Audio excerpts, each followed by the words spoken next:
നരകത്തിലേക്ക് സ്വാഗതം എന്നും പറഞ്ഞിട്ട് ഇസ്രായേലിന്റെ national security minister ഇതാമിർ Ben Gvir ഇയാള് ഫ്ലോട്ടിൽ, അതായത് ഈ എന്താ പറയാ, ഗാസയിലോട്ട് സഹായങ്ങൾ എത്തിക്കാൻ വേണ്ടിയിട്ട് പുറപ്പെട്ടുള്ള ഫ്ലോട്ടിലുകളെ ഇസ്രായേൽ കഴിഞ്ഞ ദിവസം പിടിച്ചു വെച്ചിട്ടുണ്ടായിരുന്നു. അതിൽ പിടിക്കപ്പെട്ട ആളുകളോട് ഇയാൾ ആക്രോശിക്കുന്ന ഒരു വീഡിയോ പുറത്തു വന്നിട്ടുണ്ട്.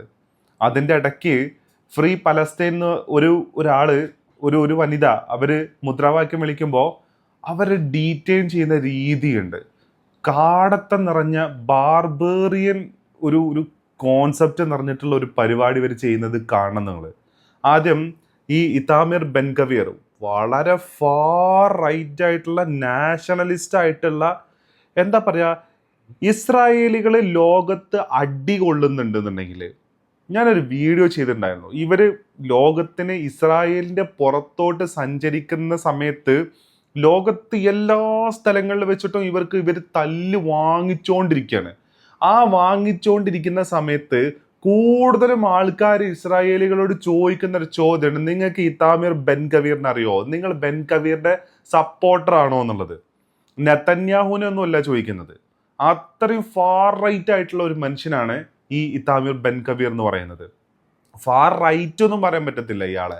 അതായത് മനുഷ്യന്മാരുടെ ജീവനോ മനുഷ്യന്മാരുടെ സ്വത്തിനോ മനുഷ്യന്മാരുടെ അന്തസ്സിനോ പുല്ല് വില കൽപ്പിക്കുന്ന ഒരാളാണ് ഇയാൾ എന്ന് വേണം പറയാൻ. അതായത് അധിനിവേശ രാഷ്ട്രമായ ഇസ്രായേലിന്റെ കൂടുതൽ അധിനിവേശത്തിന് അവിടുത്തെ ഫാർ റൈറ്റ് ആയിട്ടുള്ള മനുഷ്യന്മാരെ പ്രേരിപ്പിക്കുകയും അതിന് ഒത്താശ കൊടുക്കുകയും ചെയ്യുന്ന ഒരാളും കൂടിയാണ് ഇയാൾ എന്നുള്ളതാണ്. അത് മാത്രമല്ല, കുറേ വീഡിയോസ് വരുന്നുണ്ട്. ഈ പറയുന്ന സെറ്റിലേഴ്സ് പോയിട്ട് പലസ്തീനി വീടുകൾ നേരെ എന്താ പറയുക ആക്രമണം നടത്തുകയും അവിടെ നിന്ന് അവരെ പുറത്തു വിടുകയും IDF അടക്കം അവരെ സപ്പോർട്ട് ചെയ്യുകയും ചെയ്യുന്ന പലതരത്തിലുള്ള ആക്ടിവിസ്റ്റ് വീഡിയോകൾ പുറത്തു വരുന്നുണ്ട്. അതിനൊക്കെ ഒത്താശ ചെയ്തു കൊടുക്കുന്ന ഒരു മനുഷ്യൻ കൂടിയാണ് ഇയാൾ എന്നുള്ളതാണ് ഇതാമിർ ബെൻ ഗവീർ. അപ്പോൾ ഇയാളുടെ ഒരു ആക്രോശിക്കുന്ന ഒരു വീഡിയോ ഉണ്ട് പുറത്തു വന്നിട്ട്. ഇയാളൊരു മറ്റേ ഇസ്രായേലിന്റെ ഫ്ലാഗ് ഒക്കെ പിടിച്ചു നിന്നിട്ട് അവിടെ നിന്ന് ഇങ്ങനെ പറയുന്ന ഒരു വീഡിയോ, അതൊന്ന് കാണുക ആദ്യം.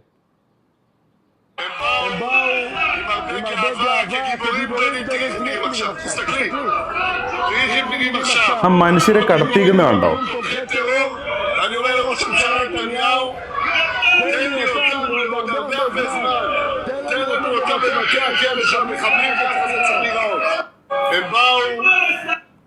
കണ്ടോ എന്ത് നീചമായ രീതിയിലാണ് ഇവർ മനുഷ്യരോട് പെരുമാറുന്നത് എന്നുള്ളത്. അതായത് ഡിറ്റെയിൻ ചെയ്ത മനുഷ്യരെ പുറകിൽ കൈ കെട്ടിയിട്ട് മുഖം നിലത്ത് കുത്തി നിർത്തി വെച്ചിരിക്കുകയാണ്. ഇങ്ങനെയാണോ മനുഷ്യരോട് ഡീൽ ചെയ്യണ്ടേ? ഇത് ശരിക്കും വാർ ക്രൈം അല്ലേ? അന്താരാഷ്ട്ര നിയമങ്ങൾക്ക് എതിരായിട്ടുള്ള ഒരു കാര്യമല്ലേ ഈ ചെയ്യുന്നേ? ഇങ്ങനെയാണോ ചെയ്യുക? അതും തന്നെ ഇസ്രായേലിന് നേരെ ആക്രമണം നടത്താൻ പോയ ആൾക്കാരോ അല്ലെങ്കിൽ ഇസ്രായേലിന് എഗെയിൻസ്റ്റ് ആയിട്ട് ഏതെങ്കിലും തരത്തിൽ പ്രവർത്തിക്കുന്ന ആൾക്കാരോ അല്ല അവര്. സമൂഹ ഫ്ലോട്ടിലെ ആൾക്കാർ അവര് ഗസയിലോട്ട് സഹായങ്ങൾ എത്തിക്കാൻ വേണ്ടിയിട്ട് പോകുന്ന മനുഷ്യരാണ്. അതില് ഇന്ന രാജ്യത്തെ ആൾക്കാരെന്നൊന്നുമില്ല. ലോകത്ത് മനുഷ്യരോട് ഒരു അനുകമ്പയുള്ള എല്ലാ മനുഷ്യരും കൂടി ചേർന്നിട്ടുള്ള ഒരു പരിപാടിയാണത്. അത് ഇംഗ്ലണ്ടിൽ നിന്നുള്ള ആൾക്കാരുണ്ട്, UK എന്നുള്ള ആൾക്കാരുണ്ട്, ജർമ്മനിയിൽ നിന്നുണ്ട്, അങ്ങനെ ബെൽജിയത്തിൽ നിന്നുണ്ട്, അങ്ങനെ കുറേ രാജ്യങ്ങളിൽ നിന്ന്, ഇറ്റലിയിൽ നിന്നുണ്ട്. ഈ രാജ്യങ്ങളെല്ലാം ഇതിനോട് എഗെയിൻസ്റ്റ് ആയിട്ട് ഇതിനോട് അമർഷം രേഖപ്പെടുത്താൻ കൂടെ ചെയ്തിട്ടുണ്ട്, ഈ പരിപാടിക്ക് എഗെയിൻസ്റ്റ് ആയിട്ട് എന്നുള്ളതാണ്. അത് മാത്രമല്ല, ഇയാൾ ഇങ്ങനെ നരകത്തിലേക്ക് സ്വാഗതം എന്നൊക്കെ പറഞ്ഞിട്ട് നെതന്യാഹു എന്നൊക്കെ പറഞ്ഞിട്ട് കുറെ സാധനങ്ങൾ പറയുമ്പോൾ ബാക്കിൽ നിന്ന് നമുക്ക് കുറെ ആൾക്കാർ സ്ക്രീം ചെയ്യുന്നത് നമുക്ക് കാണാം, കേൾക്കാം. കുറെ ആൾക്കാർ കരഞ്ഞു വിളിക്കുന്നത് നമുക്ക് കേൾക്കാം. അപ്പൊ എന്താ ഇവര് മനുഷ്യരോട് ചെയ്യുന്നേ? സ്ത്രീകളെന്നില്ല, കുട്ടികളെന്നില്ല, വൃദ്ധന്മാരെന്നില്ല, എന്താ പറയാ, അവിടുത്തെ ഈ പറയുന്ന മരങ്ങളോ ചെടികളോ ഇതൊന്നുമില്ല. ഒന്നിനോടും ഒരു തരത്തിലുള്ള അനുകമ്പയില്ലാത്ത ഒരു മനുഷ്യർ, ഒരു കൂട്ടം ആൾക്കാർ ആ ജനതയെ ഒന്നടങ്കം ആക്ഷേപിക്കല്ല ചെയ്യുന്നത്. ഇത്തരം ഫാർ റൈറ്റ് ആയിട്ട് ചിന്തിക്കുന്ന, ഈ രീതിയിൽ ചിന്തിക്കുന്ന മനുഷ്യരാണ് പറയുന്നത്. അവിടെ നിന്നുള്ള ഇത്തരം ആളുകളുടെ ആക്ടിവിറ്റീസും ഇത്തരം ആളുകൾ ചെയ്യുന്ന ക്രൂരതകളും ഇസ്രായേലിന് പുറത്തോട്ട് കൊണ്ടുവരുന്നത് അവിടുത്തെ ജൂതന്മാർ തന്നെയാണ്. കുറച്ചും കൂടെ ഓർത്തഡോക്സ് ആയിട്ടുള്ള അവിടെ ആക്ടിവിസം നടത്തുന്ന ജൂയിഷ് കമ്മ്യൂണിറ്റിയിലെ ആൾക്കാർ തന്നെയാണ് അത്തരത്തിലുള്ള സാധനങ്ങൾ പുറത്തു വിടുന്നത്. നമ്മൾ ആരും അങ്ങനെ അടിച്ചാക്ഷേപിച്ച് പറയുന്നില്ല, മൊത്തത്തിൽ ഇവർ അങ്ങനെയാണെന്നുള്ളത്. ഫാർ റൈറ്റ് ആയിട്ടുള്ള വളരെ നാഷണലിസ്റ്റ് ആയിട്ട് ചിന്തിക്കുന്ന മനുഷ്യന് മാത്രമാണ് ഈ രീതിയിൽ പെരുമാറുന്നത് എന്നുള്ളതാണ്. ഇനി വേറൊരു വീഡിയോയും കൂടെ ഈ ക്യാമ്പിൽ നിന്ന് പുറത്തു വന്നിട്ടുണ്ട്.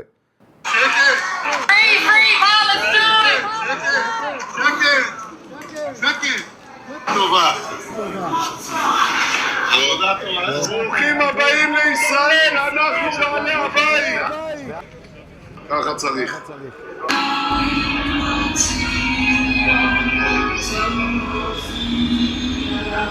ישראל חי. ישראל חי. זיכוי, כל המטרה כאן זה לראות שאין אנשים בתהליך. אחרי ש... לא להתרגש מהצעקות שלהם, לא להתרגש. കണ്ടോ, എന്തോരം ക്രൂരതകളാണ്, അതായത് ലോകത്തിന്റെ കണ്ണ് തുറപ്പിക്കുന്ന രീതിയിലുള്ള എന്തോരം ക്രൂരതകളാണ് ഇവർ ചെയ്യുന്നത്. അതായത് ഗസയിലുള്ള മനുഷ്യരോട് ചെയ്തു, നമ്മൾ കണ്ടു. പക്ഷേ സമൂത് ഫ്ലോട്ടിലെ ഇതിലെ ആൾക്കാരോട് ചെയ്യുന്ന ഫ്രീ ഫ്രീ ഫലസ്തീൻ എന്ന് പറയുന്ന അവിടെ മുദ്രാവാക്യം വിളിക്കുന്ന സമയത്ത് ഇവരെന്താ ചെയ്യുന്നത്? പിടിച്ച് കുനിച്ച് നിർത്തി താഴോട്ട് ഇടുകയാണ് ചെയ്യുന്നത്. അത് മാത്രമല്ല, എന്താ പറയുക, ഫോഴ്സ്ഫുള്ളി ഇസ്രായേലിന്റെ ദേശീയ ഗാനം ഒരു കൂട്ടം മനുഷ്യരെ ഡീറ്റെയിൻ ചെയ്തിട്ട് ആ കൂട്ടം മനുഷ്യരെ ഫോഴ്സ്ഫുള്ളി ഇസ്രായേലിന്റെ ദേശീയ ഗാനം കേൾപ്പിക്കുക ചെയ്യുന്നത്. അതേപോലെ തന്നെ ഡീറ്റെയിൻ ചെയ്തിട്ടുള്ള ആൾക്കാരെ കൊണ്ടുപോകുന്നത് എങ്ങനെയാ?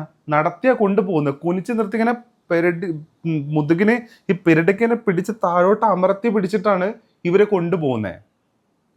അതായത് മനുഷ്യരോട് ചെയ്ത ക്രൂരതകൾ കണ്ടിട്ട് ആ മനുഷ്യർക്ക് സഹായം എത്തിക്കണം എന്നുള്ള ഒരു ലക്ഷ്യവുമായി പുറപ്പെട്ട മനുഷ്യരോടാണ് ഈ രീതിയിൽ പെരുമാറുന്നത് എന്നുള്ളതാണ്. എനിക്ക് തോന്നുന്നത് ഇവര് ഇസ്രായേലികളല്ലാത്ത ആൾക്കാരെ മനുഷ്യരായിട്ട് കൺസിഡർ ചെയ്യുന്നുണ്ടോയെന്ന് ചോദിച്ചാൽ ഐ ഡോണ്ട് തിങ്ക് സോ. ഇത് അങ്ങനെ കാണുന്നുണ്ടെന്നുള്ളത് എനിക്ക് തോന്നുന്നേ ഇല്ല. മനുഷ്യരായിട്ട് മനുഷ്യത്വം ഉണ്ടെന്നുണ്ടെങ്കിൽ ഈ രീതിയിൽ ഇവർ പെരുമാറോ? ഇല്ല. എന്നിട്ട് വളരെ പ്രൗഡായിട്ട് ഇത്തരം വീഡിയോസ് എല്ലാം എടുത്ത് പ്രചരിപ്പിച്ചുകൊണ്ടിരിക്കുകയാണ്. അത് എന്തിനു വേണ്ടിയിട്ടാണെന്ന് ചോദിച്ചു കഴിഞ്ഞാൽ പേടി ഉണ്ടാക്കാൻ വേണ്ടിയിട്ടാണ്, ഭയപ്പെടുത്താൻ വേണ്ടിയിട്ടാണ്. നിങ്ങൾ വന്നു കഴിഞ്ഞാൽ, നിങ്ങൾ ഇതിനെതിരെ ശബ്ദിച്ചു കഴിഞ്ഞാൽ നിങ്ങൾ അനുഭവിക്കാൻ പോകുന്നത് ഇത് തന്നെയാണ്. ഇതിൽ കൂടുതലൊന്നും നിങ്ങൾ ഇനി അനുഭവിക്കാൻ പോകുന്നില്ല എന്നുള്ളത് ഇനി വരുന്ന ആളുകൾക്കുള്ള ഒരു ത്രെട്ടണിങ് ആയിട്ടുള്ള ഒരു മെസ്സേജാണ് ഈ വീഡിയോ പുറത്തുവിടുന്നതിലൂടെ അവർ കൊടുക്കുന്നത് എന്നുള്ളതാണ്.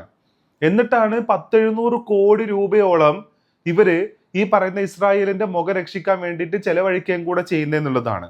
അതിന് സപ്പോർട്ട് ആവാനും അതിന് കൊടപിടിക്കാനും വേറെ ഭ്രാന്തനായിട്ടുള്ള വേറൊരു പ്രസിഡന്റ് വേറൊരു സ്ഥലത്ത് ഇരിക്കുകയും കൂടെ ചെയ്യുന്നു എന്നുള്ളതും കൂടിയാണ് ഇതിന്റെ ഏറ്റവും വലിയ ഐറണി എന്ന് പറയുന്നത്.